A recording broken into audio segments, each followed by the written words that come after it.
Good morning, good evening, good afternoon, wherever it is that you are and wherever you may be. Thank you very much for making us a part of your day. I am Brad Franklin, a creative content writer here in Chesterfield, and I'm very glad to tell you that Chesterfield Behind the Mic is on the air once again. Now, it is holiday season. Thanksgiving has come. It has gone, which means it is prime getting ready for Christmas season. I don't know about the rest of everybody else, but that's certainly the way it is around my house. And we thought we'd do this again where we share some tips, some things to think about as you're getting ready for the holiday season, as you're out and about this holiday season.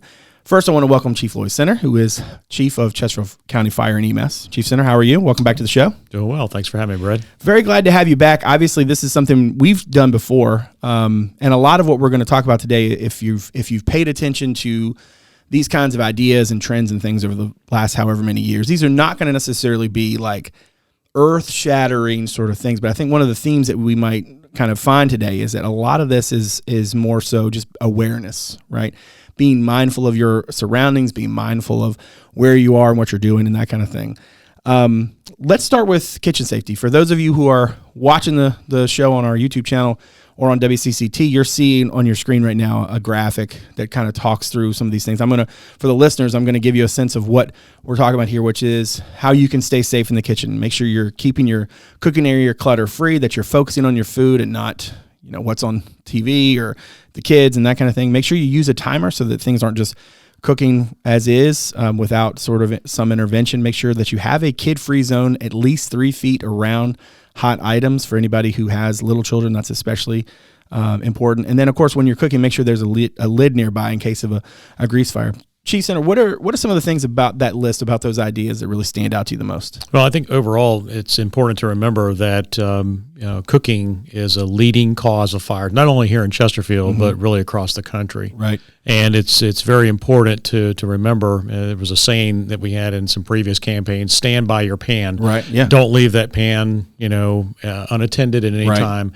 The timer is extremely important. Right. And also you want to make sure that if you have kids in the house that you want to keep them away from those hot surfaces, make sure those pan handles are turned away from the edge so that they're out of reach from small children. Right. And, it goes back to personal responsibility for all of us to protect our families. More and more Chesterfield residents are living in multifamily dwellings, apartments, condominiums. That's a good point. And so if you have a fire in your kitchen, it can not only risk the lives of your family, but those of your neighbors as well. Yeah, and not to mention that even though we're kind of focusing on holiday safety, this would all fit no matter what time of year we're talking about. Any time of the year, absolutely. When it comes to the kitchen, these are all things that are just good to practice, no matter whether it's December the 25th or April 25th. Certainly. Now, in terms of the speaking of Christmas, obviously trees, lights, they're a big part of what we all have come to think of. We've all come to associate with the holiday season. If you have an artificial tree, make sure that it is fire resistant. And I cannot stress that enough in terms of the big picture here. Now, if you have a live tree, make sure that it's fresh, has plenty of water, and that continually happens on a regular basis. You want to make sure that you place the tree away from any radiators, doorways, or fireplaces. Make sure that the lights have been tested. They have been listed. They are bona fide sourced. Make sure that you're not using any more than 3 standard size strands per extension cord. So don't be Clark Griswold and load everything into one, no matter if it did work or not for him. Turn off all of your lights when you go to bed or you leave your house, and make sure you check your lights for any damage before you install. So if you're in the process of maybe doing that this weekend, they've been in the attic for 12 months or whatever, make sure you check them before you start plugging everything up. In terms of the holiday trees, the lights, and all that kind of stuff, what kind of stands out to you about those items? The new LED lights are much safer. If you can use those, you'd be better off. They don't get nearly as hot. They don't. They usually don't have a lot of heat that's produced by those lights. You can string more of the lights together. So if you are limited in your ability to have extension cords or whatever, that works out very well. Right. In regards to extension cords, that's another important point, is use those very sparingly. Make sure they're large enough to carry the electrical load. Yeah. Avoid putting them underneath carpets in areas of travel, because that can cause problems where people are walking across them and can cause them to short out. And that we have had fires from that. Yeah. And that's a really good point. And one I hadn't thought about, which is, we think of surge protectors and extension cords as being sort of synonymous, but they're not really. Like certain extension cords, they are not the same thing as things that are sort of pre-designed to sort of handle wattage and understand what they're putting out versus what, is coming out. And so I feel like your point about the carpet is very well taken. Mm-hmm. Now, another thing about the holidays is we are going to be using more candles. Maybe you came from a family or your family does use actual candles in the windows. Hopefully by now, most people have moved to some sort of artificial version of that, so we don't have 8 little fires at any point during the evening. Make sure you blow out all candles when you leave a room or go to bed. You don't want to leave one just kind of hanging out in there, even if you're going to be right back, because you don't know what could happen. You want to keep your candles at least a foot away from anything that can burn. Never leave a child alone in a room with a burning candle. Put them in holders on sturdy, uncluttered surfaces, and I probably can't emphasize that one enough. It feels like that's probably the thing where most people fall down, which is like it just was sitting in a place where it shouldn't have been sitting originally. Light the candles carefully. Make sure you keep your hair and clothing away from any flame. Never use a candle if oxygen is being used in the home. And I also want to add a question here about space heaters, which I'll get to in a second. But first, tell me a little bit about sort of what's on that slide, and for those who are watching, what's on the screen. What really stands out to you about the idea with the candles? Be very careful with candles. You can use them in the right place at the right time with the right safety procedures in place. And a lot of times it's making sure that you've got them on some sort of non-combustible surface. Right. As you mentioned, keep them away from combustibles and away from kids. Right. But again, I refer people back to the LED. There's a lot of LED candles out there that look real from a distance anyway. Right. You can't go wrong using those. You really can't. Yeah. And if you do use a candle, a lot of the candle manufacturers will have a holder for them that protects the surrounding area from contact with the flame. And I mentioned space heaters. I feel like this is that time of year when people start to really use these. And this maybe it's not necessarily a candle per se, but it feels like candle adjacent, if that makes any sense. I feel like space heaters is one of those things where, again, we feel like technology protects us in a way. It sort of lulls us into this false sense of security. And I'm just curious, from your point of view, what should people know about space heaters, and what sort of common practice would you kind of advise for folks who are using them? Well, keep them away from combustibles. And we recommend for a space heater at least 3 feet away from anything that could burn. Right. Make sure that you're using appropriate electrical cords for those. They don't recommend using an extension cord. Right. If you do have to use a short extension cord, make sure it's adequately it can adequately carry the load. Right. But the big thing is just keep it away from those combustibles. Don't have clothes hanging near it. And if you're trying to dry your clothes, make sure that you're watching kids around those. And it shouldn't really be used as a primary source of heat. It really shouldn't. Unfortunately, some people, families have no choice. Right. But I've seen a lot of tragedies over the years from misuse or misapplication of space heaters. Yeah. And that's one of the reasons why I wanted to make sure I mention it, because I know that for a lot of people, like I said, they are kind of that source of heat for the home. Lastly, before we let you go, I wanted to talk a little bit about Citizens Academy. Now, I know you guys will have another one in the spring, and I think we'll get you those dates if you check the website. It's chesterfield.gov/fire. But I'm just curious, for those who may not be aware of what the Citizens Academy is and how it works, tell the folks a little bit about sort of what it all entails and why that might be such a great opportunity for people if they want to learn more about what you guys do. It's a great opportunity for our residents to learn about the great services that our department provides to the community. Mm-hmm. They'll get an up-close and personal look at our firefighters in action. They'll learn about the training that they receive. They'll get to visit fire stations. They'll look at a lot of the different specialty services that we provide. Cool. And they will also get some training on how to prevent fires and keep their family safe. Good deal. Well, Chief Center, thank you very much for coming on the show again and talking to us about holiday safety on the fire side, and certainly about the Citizens Academy. Really appreciate it. Well, thanks for having me.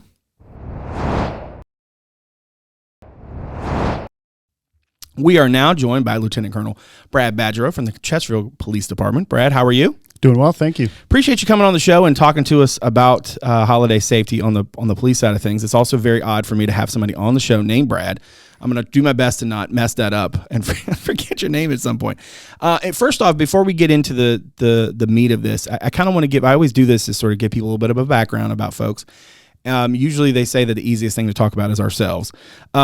for folks who may not know you, who haven't had a chance to sort of hear about you or hear your story, how is it that you came to be on the other side of the table from me today? Other than Colonel Katz is laid up on the foot, but what brought you to Chesterfield Police? Sure. So 30 years ago, 1993, Wow.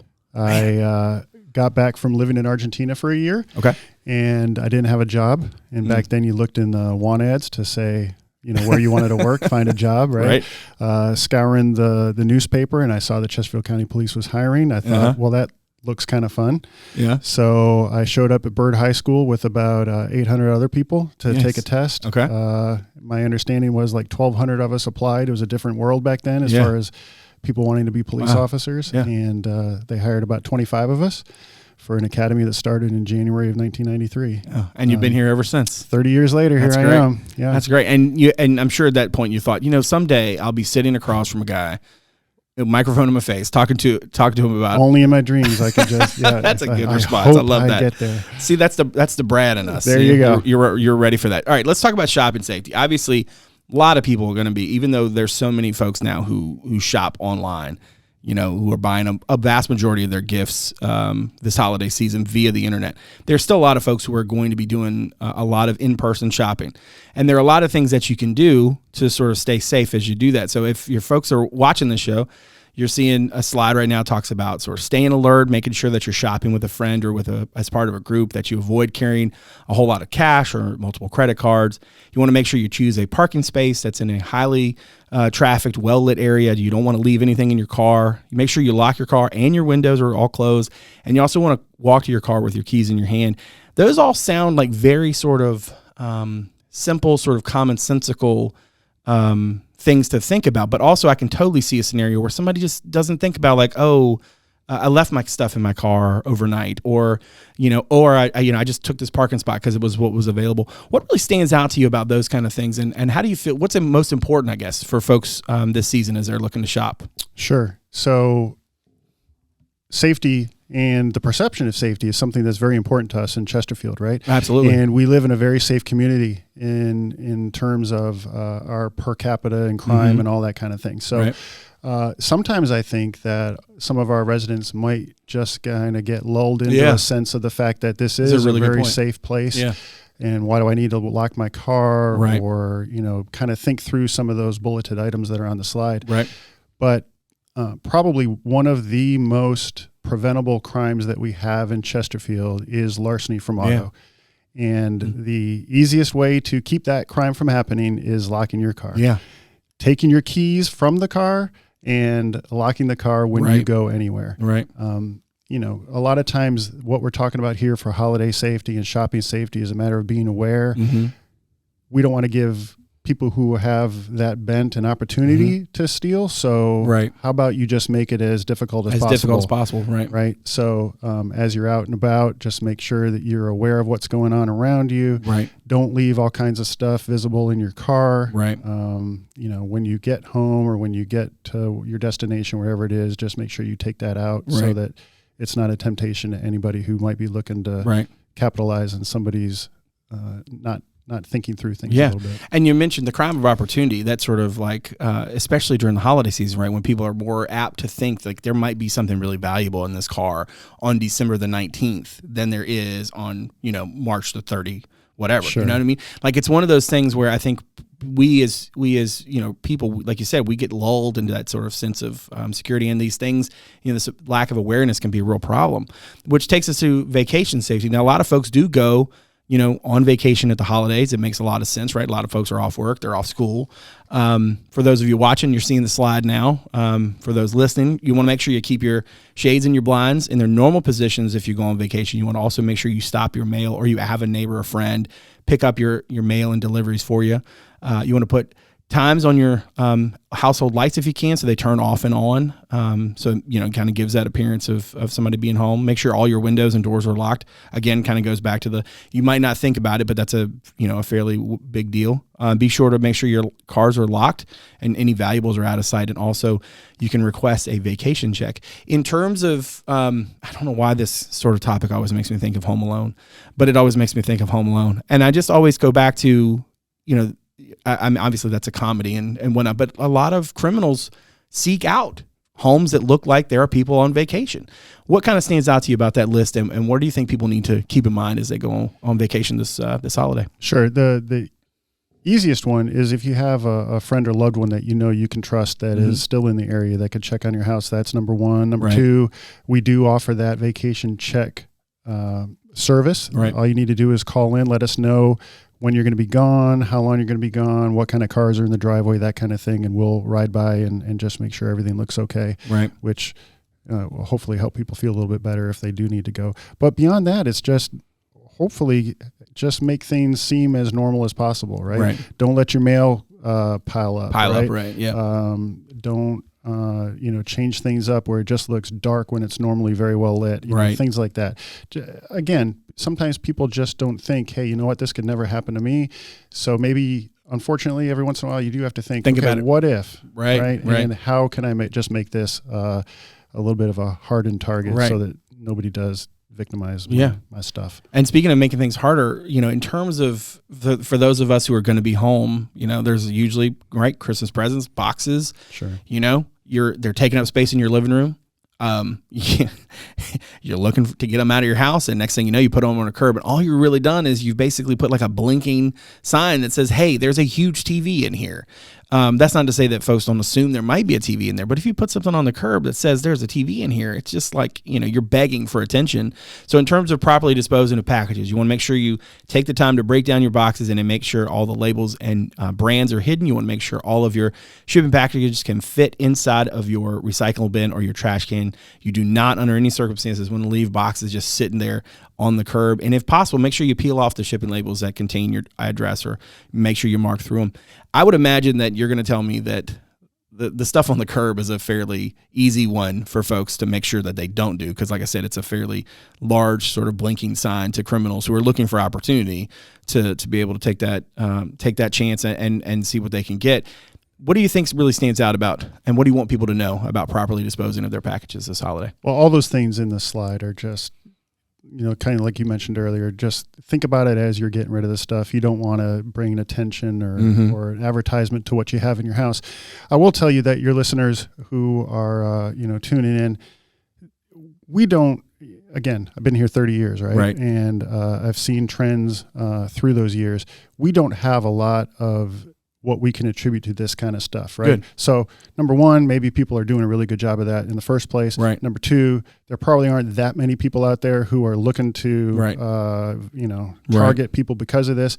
But bottom line is, let's just be smart. Right. About Still what be we're smart. doing, Right. That's a good point. Yeah. And just make sure that you're making it as difficult as possible. I don't want anybody to hear this and think, oh man, these guys are out, jumping into houses all over the place. Yeah, that's a really good point. There's a difference between like trying not to alarm people, but also make sure that they're aware of what could possibly happen. So that makes a lot of sense.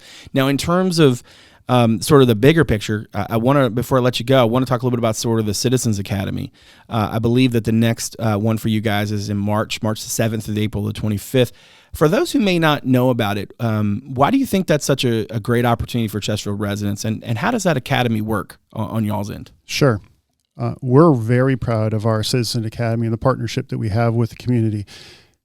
The way it works is they sign up and then they come for whether it's a morning session or an evening session for about 3 or 4 hours once a week for about 8 weeks, and 8 or 10, I don't know. And they come and they really get to peel the layer and take a peek at what it really is to work for Chesterfield Police Department, what it is that we do, why we do it, right? The reasons we exist, our core values, our virtues that we want to instill in our officers and every one of our personnel. We revamped our Citizens Academy about 4 or 5 years ago. We had a pretty good academy going, lots of good reviews and really good partnership with the community. However, it was pretty vanilla. Come in and hold a SWAT rifle or, wear a helmet. Okay. Right. But we realized that our community deserves to know more. Right. Okay. So we dig into some of the hard topics. 4 or 5 years ago, we were dealing with a lot of different things that were happening in the world. Right. Some of the unrest. So we changed our curriculum. And so some of the things that people get to do is actually go through use of force scenarios that officers do during in-service. We let them wear the vest, the body cam, simunition type belt, right? And so they respond to the situation just like an officer would, and then they see what it's like, right? What the reaction is, and then the next week they get to watch themselves on body cam and critique themselves and see how it went, right? We talk about things like officer-involved shootings, use of force, school resource officers, why that's important, right? And the county attorney comes in, our internal affairs people come in, you get subject matter experts from all over the department. So it's not just a come and just sit down and have a comfortable conversation all the time. It's, hey, come on in, really learn about who we are, why we do the things we do, right? Yeah. And when they leave, our goal is really that they have a deeper understanding of who we are and why we do the things we do, and then we're partners in that, right? Because we can't do that all. The idea of the police department is the partnership with the community, right? And we're only as good as we are together, right? So that's really the strength of the Citizen Academy, is that it's that partnership and building those bonds. Good deal. Well, like I said, it's the next one will be starts March 7th, runs through April the 25th. Chesterfield.gov/police if you're interested in that or have any other questions. But Brad, thank you very much for coming on the podcast, talking to us about holiday safety. I really appreciate it. Thanks for having me. Before we wrap up, I do want to mention real quick 2 other things. We have a safe exchange zone here in Chesterfield and Seniors in Touch. So for the safe exchange zone, it's available for the public to basically conduct any sort of face-to-face online transactions, any sort of sale. So if you're selling something online, you're buying something online, you want to have a place where you feel safe to be able to exchange those items. Make sure that you check those out. This is also a place where you can exchange custody of children, for example, during the holiday season. Basically meetings where one feels the need for recorded video surveillance. So you want to make sure that it's something where you feel the safest that you can feel. This is a great opportunity, something the sheriff's office provides. Well marked, well lit, equipped with panic buttons and strobe lights, the whole 9. So if you are in need of that this holiday season, make sure you give that a look. As well as our Seniors in Touch is something else the sheriff's office offers. It's available for senior citizens throughout Chesterfield County. Sheriff deputies make daily contact with senior citizens to check on their well-being, and the sheriff deputies will conduct weekly visits to senior citizens and help them with any sort of household task or security checks and things of that nature. So if you have questions about either one of those, please feel free to contact the sheriff's office at your nearest opportunity. All right. Make sure you check us out online. On Twitter, it's at Chesterfield VA, and on Instagram, it's Chesterfield Virginia, all one word. And on Facebook, you can check out our podcast page. Just search Chesterfield Behind the Mic. Now, make sure to follow or subscribe to the podcast on Apple Podcasts, Spotify, Google Podcasts, Overcast, or wherever it is that you get your shows. And if you're so inclined to give us a rating or review, we'd greatly appreciate it. As always, a video version of the show is available on our YouTube channel as well as on our website, chesterfield.gov/podcast. That's also where you can submit feedback anytime, make suggestions, or just reach out to us. You can also watch the show on WCCT Thursday through Sunday at 7, on the weekends at noon. That's Comcast Channel 98 and Verizon Channel 28. And lastly, you can check out chesterfield.gov/connect with us to find out a number of other ways to connect with Chesterfield County.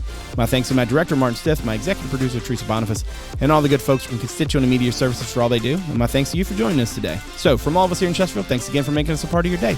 We'll see you again real soon. Take good care.